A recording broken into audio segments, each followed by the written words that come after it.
Prisão da raiva. Há alguns anos, um homem veio me procurar, ele estava destruído. E ele me disse: Pastor, eu estou com raiva. Raiva do meu pai que me abandonou, raiva da minha mãe que não me protegeu, e raiva de Deus que permitiu isso. E ele chorava muito enquanto falava. E ele disse algo que eu nunca vou esquecer: Esta raiva está me matando, mas eu não consigo soltá-la. Porque se eu soltá-la, é como se eu estivesse dizendo que o que fizeram comigo foi correto. Essa é a prisão da raiva. Você acredita que a raiva é a sua proteção, mas na verdade ela é a sua destruição. Então, bem-vindo ao episódio de número 5 da série Sete Prisões Emocionais que Prendem a Sua Vida. E hoje vamos falar sobre a prisão da raiva e como ela destrói vidas silenciosamente. Antes de tudo, preciso ser claro: nem toda raiva é prisão. Existe uma raiva que é saudável, e a raiva saudável é uma resposta apropriada às injustiças. É quando algo errado acontece e você sente raiva, sente indignação. Você toma uma ação para corrigir, mas depois disso, você segue em frente. Isso é bíblico. A Bíblia diz em Efésios capítulo 4, verso de número 26: Irai-vos, mas não pequeis, e não se põe o sol sobre a vossa ira.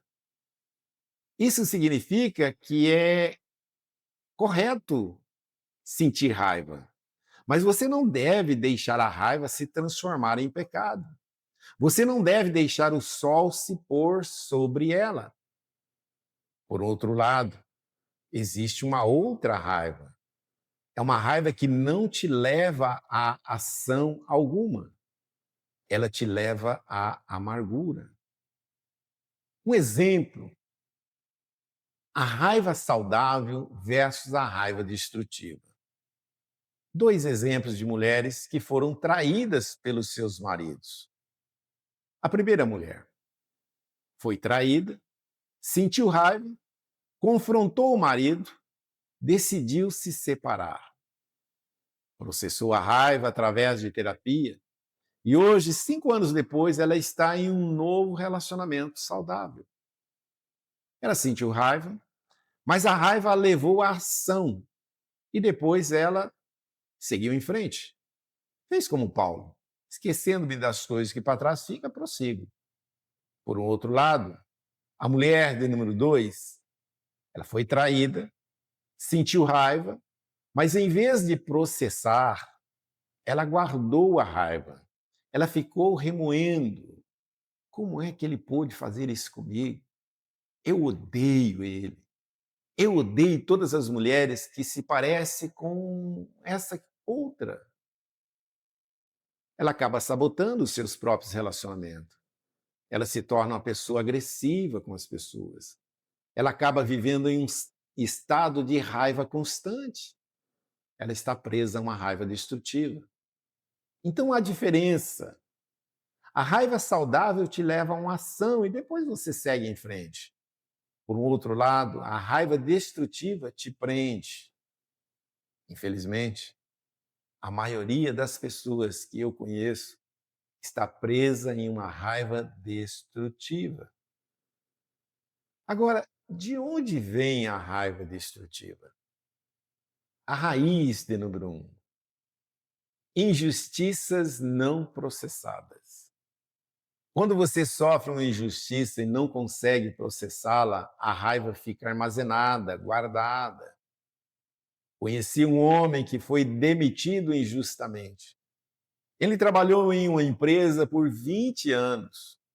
Aí um novo chefe chegou e o demitiu sem motivo. Ele ficou com ódio, com raiva. Mas em vez de processar essa raiva, ele guardou. Ele ficou remoendo aquilo. Como é que ele pôde fazer isso comigo? Eu dei 20 anos da minha vida para essa empresa.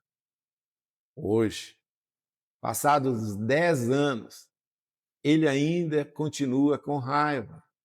Ele não consegue trabalhar em outro lugar, porque a raiva o paralisa.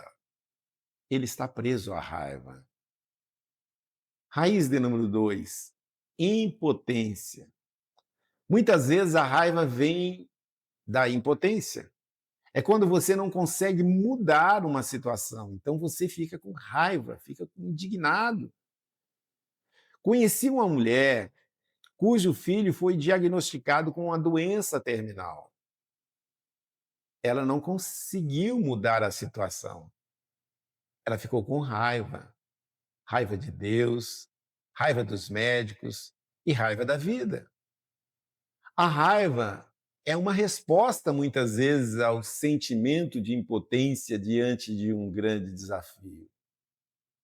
Raiz de número 3, falta de perdão.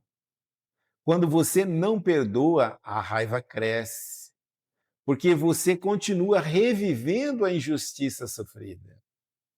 Conheci um homem que foi abusado pelo pai. Ele não perdoou o seu pai. Então ele ficou com raiva e toda vez que ele via o seu pai, a raiva voltava. Ele estava preso em raiva porque não perdoou. Raiz de número 4, falta de limites. Muitas vezes a raiva vem de falta de limites. Quando você não coloca limites, as pessoas te machucam e você fica com raiva. Conheci uma mulher que era muito gentil. Ela não conseguia dizer não para ninguém. Então as pessoas a exploravam e ela ficava com raiva. Mas a raiva não é com as pessoas. A raiva era com ela mesma, porque ela não colocava limites. Raiz de número, falta de esperança. Quando você perde a esperança, a raiva toma o lugar. Porque a raiva é mais fácil que a desesperança. Conheci um homem que perdeu tudo. Seu negócio faliu, seu casamento terminou, sua saúde deteriorou. Ele perdeu a esperança. Então ele fica com raiva. Raiva de si mesmo, raiva dos outros e raiva de Deus. A raiva acaba sendo uma resposta à falta de esperança. Agora, como a raiva destrutiva se torna uma prisão? Deixe-me mostrar os padrões. Padrão de número 1, agressividade. A pessoa que carrega raiva destrutiva, ela é agressiva, ela grita, ela xinga, ela bate. Conheci um homem que era agressivo com a sua família. Ele gritava com a esposa, ele gritava com os filhos. E quando eu perguntei para ele por quê, ele me disse: estou com raiva. Mas a raiva não era com a família. A raiva era com a vida. Mas ele descarregava a sua raiva na família. Padrão de número 2, amargura. A raiva que não é processada se torna amargura. E a amargura envenena tudo. Conheci uma mulher que era amarga. Ela reclamava de tudo. Ela não conseguia ser feliz, porque a raiva se transformou em amargura. Padrão de número 3, isolamento. Algumas pessoas que carregam raiva se isolam, porque elas sabem que estão com raiva e não querem machucar as pessoas. Conheci um homem que se isolou completamente. Ele não falava com ninguém, porque ele sabia que estava com raiva e que poderia explodir com qualquer um. Padrão de número 4, autossabotagem. Muitas pessoas que carregam raiva sabotam sua própria vida, porque internamente elas acreditam que merecem sofrer. Conheci um homem que estava em um casamento ruim. Ele era agressivo com a esposa. Ele sabia que estava errado, mas ele continuava porque a raiva o controlava. Padrão de número 5, comportamentos compulsivos. Algumas pessoas que carregam raiva desenvolvem comportamentos compulsivos para lidar com a dor, através do álcool, drogas, exercícios excessivos, trabalho excessivo e qualquer coisa para não sentir a raiva. A pessoa acaba praticando, se envolvendo. Conheci um homem que trabalhava 16 horas por dia. E quando perguntei para ele por quê, para quê, ele me disse: porque quando estou trabalhando, eu não sinto raiva. Padrão de número 6, doença física. A raiva que não é processada frequentemente se manifesta como uma doença física, como pressão alta, úlceras, problemas cardíacos, porque a raiva está armazenada no corpo, ou seja, a raiva acaba envenenando o próprio organismo, as células. Conheci uma mulher que desenvolveu uma doença autoimune. Os médicos não conseguiam encontrar a causa, mas quando ela começou a processar a raiva, a doença começou a melhorar. Então a raiva não apenas machuca, ela destrói o corpo, a mente e o espírito. Agora vou compartilhar verdades que libertam. Verdade número 1. A raiva não é justiça.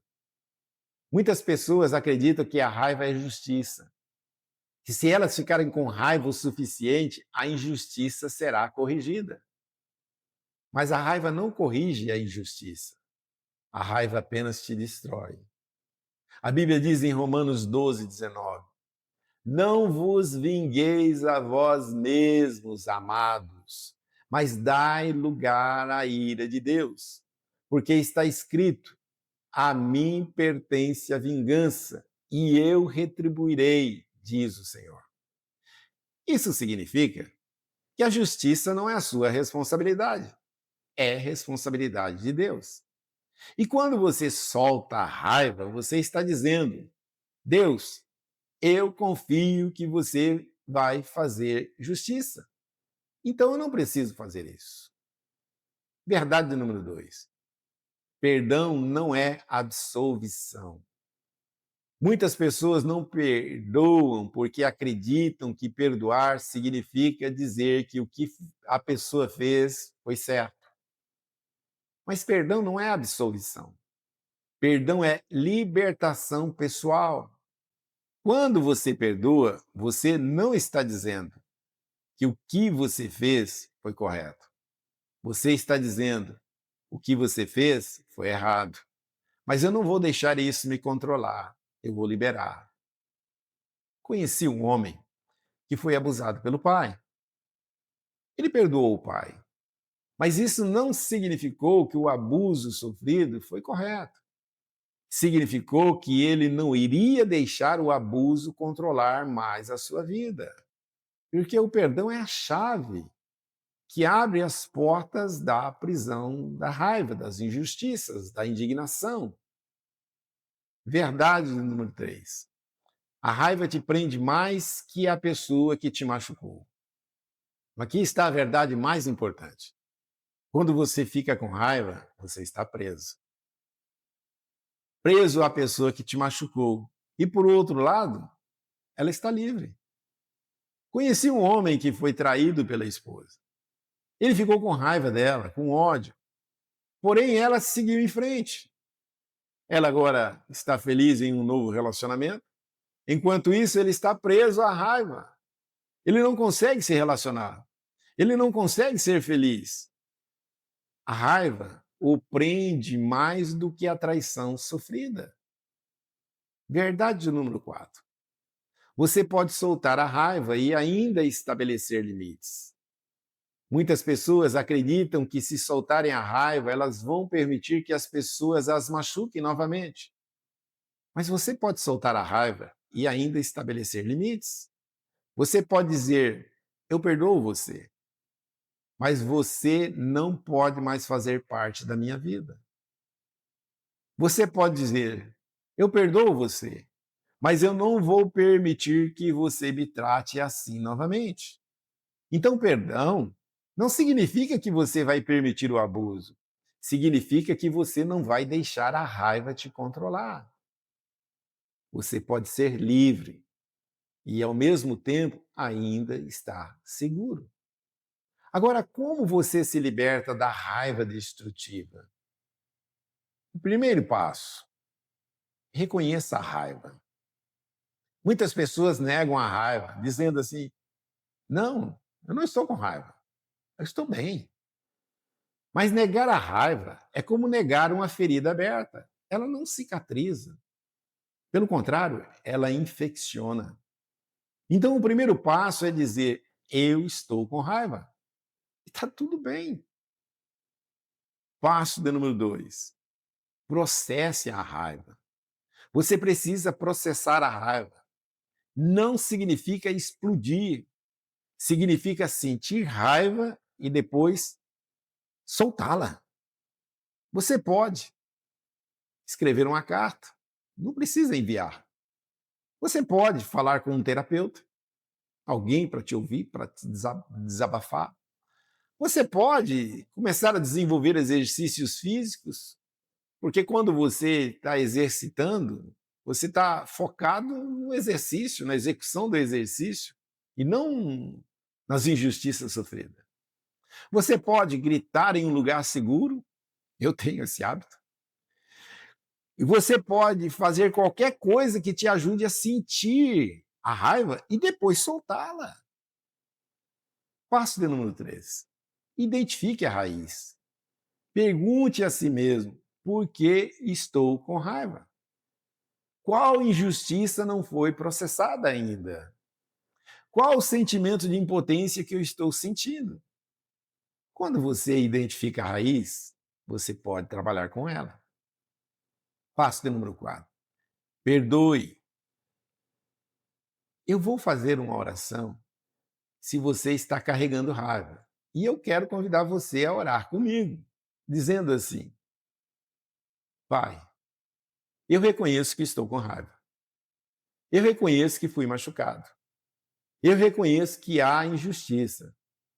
Mas eu também reconheço que a raiva está me destruindo, que a raiva está me prendendo mais do que a pessoa que me machucou. Então, eu escolho perdoar. Não porque o que a pessoa fez foi correto, mas porque eu quero ser livre. Eu sou livre da raiva. Eu sou livre da amargura. Eu sou livre da impotência. Em nome de Jesus, eu sou livre. Amém, amém e graças a Deus. Passo de número 5: estabeleça limites. Depois de perdoar, você precisa estabelecer limites para que a pessoa não te machuque novamente. Você pode dizer não, você pode se afastar, você pode estabelecer consequências. Olha, se você fizer, vai ter esse tipo de consequência, de represália. Porque perdão não significa que você vai perdoar o abuso. Uma ação para essa semana. Identifique uma raiva que você está carregando. Escreva em um papel, dizendo: eu estou com raiva de babá, porque tá, tá, tá, tá, tá, tá. E depois escreva: eu escolho perdoar. Não porque o que foi feito foi correto, mas porque eu quero ser livre. E comece o processo de perdão. Então, se você está carregando raiva, eu quero que você saiba, você não precisa carregar isso sozinho. Jesus já carregou a raiva na cruz. Ele absorveu toda a raiva de Deus contra o pecado. Você está livre. Você só precisa se soltar. Então, nos comentários, compartilhe. Qual raiva você está carregando? Você não precisa se identificar. Apenas compartilhe para que você possa começar a processar. E inscreva-se no canal. No próximo episódio, vamos falar sobre a prisão da comparação e como ela te impede de viver a sua própria vida. E lembre-se, você é livre, você é perdoado Você é amado. E que Deus abençoe a sua jornada de libertação e até o próximo episódio.